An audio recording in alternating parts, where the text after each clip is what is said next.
हाँ तो बच्चों, आज हम लोग पढ़ेंगे कक्षा 12वीं हिंदी।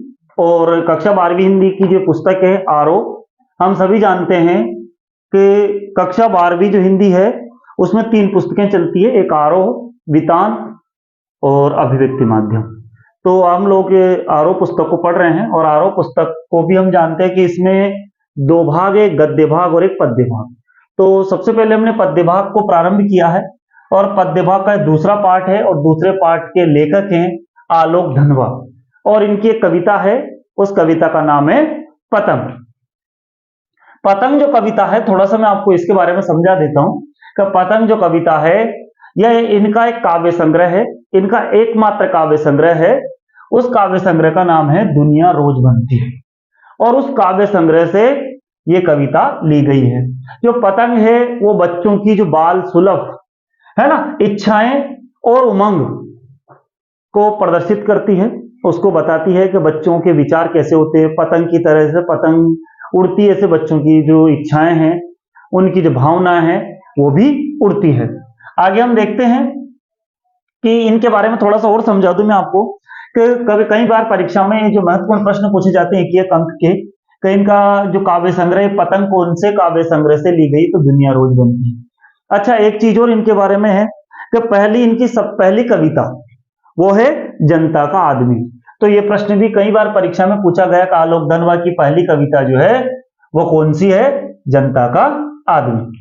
अब हम देखते हैं, इनके प्रश्नों पर चलेंगे और इसके बाद कुछ मैं इस कविता जो है इसके बारे में थोड़ा सा समझा देता हूं कि ये कविता जो है लंबी कविता है, इसके तीसरे भाग को पाठ्य पुस्तक में सम्मिलित किया गया है। ये कविता बहुत लंबी है, इसके 3 भाग है, उसके तीसरे भाग को है ना, इसमें जितने भी भाग हैं उसमें से तीसरे भाग को इस यहाँ पर पाठ्य पुस्तक में जो शामिल किया गया है। और कविता से इस कविता में बाल सुलभ इच्छाओं एवं उमंगों का सुंदर चित्रण किया गया है कि बच्चों की जो इच्छाएं और उमंगे कैसी होती है। ठीक है, हम लोग इस पाठ को समझेंगे, इसकी कविता को समझेंगे, इसकी व्याख्या को समझेंगे, लेकिन उससे पहले हम लोग इसके प्रश्न उत्तर को देख लेते हैं। तो देखेंगे, सबसे पहले प्रश्न उत्तर है हमारा। सबसे पहला प्रश्न है, कविता की एक पंक्ति है कि सबसे तेज बौछारें गई भादो गया, है ना, के बाद प्रकृति में जो परिवर्तन कवि ने दिखाया है उसका वर्णन अपने शब्दों में करो, है ना। प्रकृति में जो परिवर्तन दिखा उसका वर्णन अपने शब्दों में करो। तो कवि ने इस पंक्ति में बाल इच्छाओं का प्रकृति के साथ सुंदर चित्रण किया। क्या करा कवि ने, बाल इच्छाओं का प्रकृति के साथ सुंदर चित्रण किया है। कवि कहते हैं कि वर्षा ऋतु के बाद शरद ऋतु आती है और शरद ऋतु में हर तरफ प्रकाश फैला रहता है। शरद ऋतु के आगमन के साथ ही सभी में उत्साह भर जाता है। शरद ऋतु के आगमन के साथ क्या होता है कि सभी लोगों में उत्साह भर जाता है। आगे हम देखते हैं प्रश्न नंबर 2, सोचकर बताएं कि पतंग के लिए सबसे हल्की और रंगीन चीज, सबसे पतला कागज, सबसे पतली कमानी जैसे विशेषणों का प्रयोग क्यों किया गया है ना। जब पतंग कविता पढ़ रहे हैं तो पतंग जो कविता पढ़ी हमने, उस पतंग कविता में हमने ये जो विशेषण है, क्या विशेषण है, सबसे रंगीन चीज, सबसे पतला कागज, सबसे पतली कमानी जैसे विशेषणों का प्रयोग हमने क्यों किया है। तो देखते हैं हमने इसका प्रयोग क्यों किया है ना। ठीक है, समझेंगे इसको।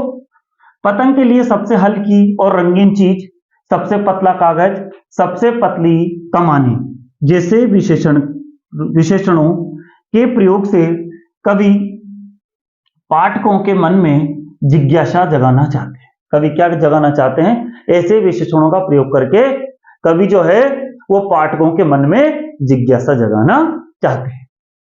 ठीक है, तथा पतंग की ओर आकर्षण को बढ़ाना चाहते हैं। वो पतंग के माध्यम से हम सबको पता है वो बालकों की जो इच्छा होती है, उनकी उमंगे होती है बाल सुलभ, उसको बताना चाह रहे हैं। ठीक है, आगे हम देखते हैं प्रश्न नंबर 4 है। इसके बाद हम लोगों को और भी प्रश्न करने हैं, तो इसके बाद जो इसी में हम देखेंगे, जन्म से ही वे अपने साथ लाते हैं कपास।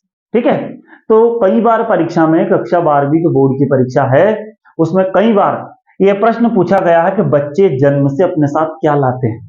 तो बच्चे जन्म से अपने साथ कपास लाते हैं। कपास का मतलब होता है पवित्रता। बच्चों का मन बिल्कुल खाली, पवित्र और निश्चल भाव होता है उनके अंदर कोई छल कपट कुछ नहीं होता, बच्चों में प्रेम भावनाएं होती है। ठीक है, तो देखते हैं जन्म से ही वे अपने साथ लाते हैं कपास, है ना, और जन्म से ही वो अपने साथ लाते हैं कपास। कपास के बारे में सोचें कि कपास से बच्चों का क्या संबंध बन सकता है ना, कपास से बच्चों का क्या संबंध बन सकता है ना। तो एक प्रश्न तो यह हो गया कि बच्चे अपने साथ जन्म से क्या लाते हैं, कपास लाते हैं। कपास का मतलब होता है, कपास जैसे स्वच्छ होता है, धवल होता है, इस तरह से बच्चों का मन भी स्वस्थ और धवल होता है। आगे हम देखते हैं, पंक्ति में कपास का तात्पर्य बच्चों की कोमलता तथा पवित्रता से। मैंने आपको पहले बोला था कि बच्चों का मन बिल्कुल कोमल और पवित्र होता है ना। तो कोमलता और पवित्रता से लिया गया है। बच्चों का स्वभाव कपास के समान, बच्चों का स्वभाव कैसा होता है, जैसा कपास होता है, तो कपास के समान कोमल, पवित्र तथा निश्चल होता है ना। उनके मन में किसी प्रकार का कपट नहीं होता है, क्योंकि बच्चे कपट को नहीं जानते हैं। अब हम चलते हैं प्रश्न नंबर, इसके बाद है प्रश्न नंबर 5 की ओर।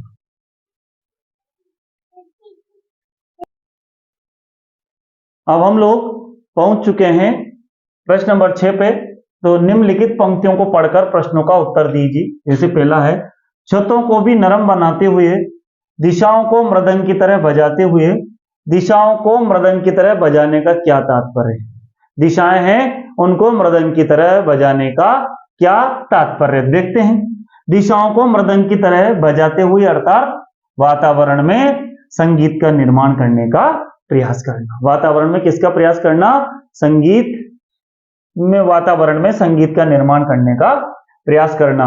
और परीक्षा में ये भी प्रश्न आया 1 नंबर में कि बच्चे जो है मृदंग की तरह किसको बजाते हैं, या कैसे मृदंग की तरह क्या बजती है, तो दिशाएं इसका उत्तर है। इसके बाद हम लोगों ने प्रश्न जो मुझे परीक्षा की दृष्टि से महत्वपूर्ण लगे, मैंने आपके सामने बोर्ड पर लिख दिया और इनको समझा दिया। लेकिन यदि आपको ऐसा लगता है कि इस पार्ट में क्या है और भी प्रश्न है, तो आप वीडियो के नीचे डिस्क्रिप्शन बॉक्स से आप डिस्क्रिप्शन जो बॉक्स को देखेंगे तो उसमें आपको सारे उत्तर, ये सारे उत्तर टाइप किए हुए मिलते हैं। यदि आपको यहाँ लेखन शैली में थोड़ा सा ऐसा लगता है कि आपको समझ में नहीं आ रहा, तो आप चाहें तो डिस्क्रिप्शन बॉक्स में ये देख सकते हैं, है नहीं, है ना। इसके बाद हम चलते हैं प्रश्न नंबर के बाद हम लोग इस पार्ट को थोड़ा समझ लेते हैं, है ना। तो देखते हैं जैसे सबसे जो इसमें कैसे कैसे प्रश्न बन सकते हैं परीक्षा में, थोड़ा समझ लेते हैं। जैसे सबसे तेज बौछारें गई, भादो गया, सवेरा हुआ, है ना। खरगोश की आंखों जैसा लाल सवेरा, तो ये प्रश्न भी महत्वपूर्ण है। कई बार हम आभासद में देखते हैं, ये जो वैकल्पिक प्रश्नों में आता है कि सवेरा कैसा है, तो ये बहुत महत्वपूर्ण पाठ है और महत्वपूर्ण पाठ में इसके प्रश्न भी बहुत महत्वपूर्ण है। तो हम देखेंगे कि खरगोश की आंखों जैसा लाल, तो क्या है? सवेरा। और इसके बाद है शरद आया पुलों को पार करते हुए, अपनी नई चमकीली साइकिल चलाते हुए। ये प्रश्न भी, और यहां देखते हैं कि इसमें तो परीक्षा में कई बार प्रश्न पूछा गया है कि अपनी नई साइकिल, चमकीली साइकिल तेज चलाते हुए, घंटी बजाते हुए, जोर जोर से, है ना। शरद आया पुलों को पार करते हुए, तो इसमें कौन सा अलंकार है? तो हम इसको समझेंगे, देखेंगे कि इसमें मानवीकरण अलंकार है। जब हम प्रकृति में मानवीय सत्ता का आरोप करते हैं, कविता में ऐसा लगता है कि प्रकृति में मानवीय सत्ता का आरोप हो, प्रकृति को हम मानव की तरह व्यवहार करते हुए बताते हैं। जैसे मनुष्य जैसे हंसता है, गाता है, रोता है, साइकिल चलाता है, तो हमने प्रकृति को भी वैसे ही करवा दिया है। तो वहां पर कौन सा अलंकार होगा? मानवीकरण अलंकार होगा। इसके बाद आगे देखते हैं, पतंग उड़ाने वाले बच्चों के झुंड को चमकीले इशारों से बुलाते हुए हम आकाश को इतना मुलायम बनाते हुए कि पतंग ऊपर उठ सके, दुनिया की सबसे हल्की और रंगीन चीज उड़ सके, दुनिया का सबसे पतला कागज उड़ सके, बांस की सबसे पतली कवानी उड़ सके, कि शुरू हो सके सीटियों, किलकारियों और तितलियों की इतनी नाजुक दुनिया।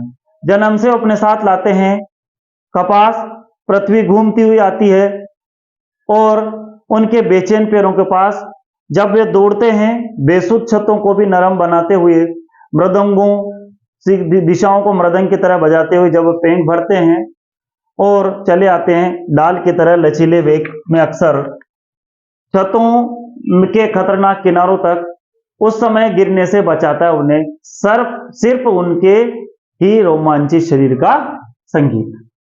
ठीक है, पतंगों की उड़ती ऊंचाइयों ने थाम लेती है महज एक धागे के सहारे। पतंगों के साथ साथ वे भी उड़ रहे हैं अपने रंध्रों के सहारे। तो पतंगों के साथ साथ वे किसके सहारे उड़ रहे हैं? अपने रंध्रों के सहारे। इस तरह से हमारा पाठ ये पूरा हुआ। और इसके बाद भी आपको कोई समस्या है प्रश्नों पे तो आप मुझे नीचे डिस्क्रिप्शन बॉक्स में लिख सकते हैं। सभी बच्चों का बहुत बहुत धन्यवाद।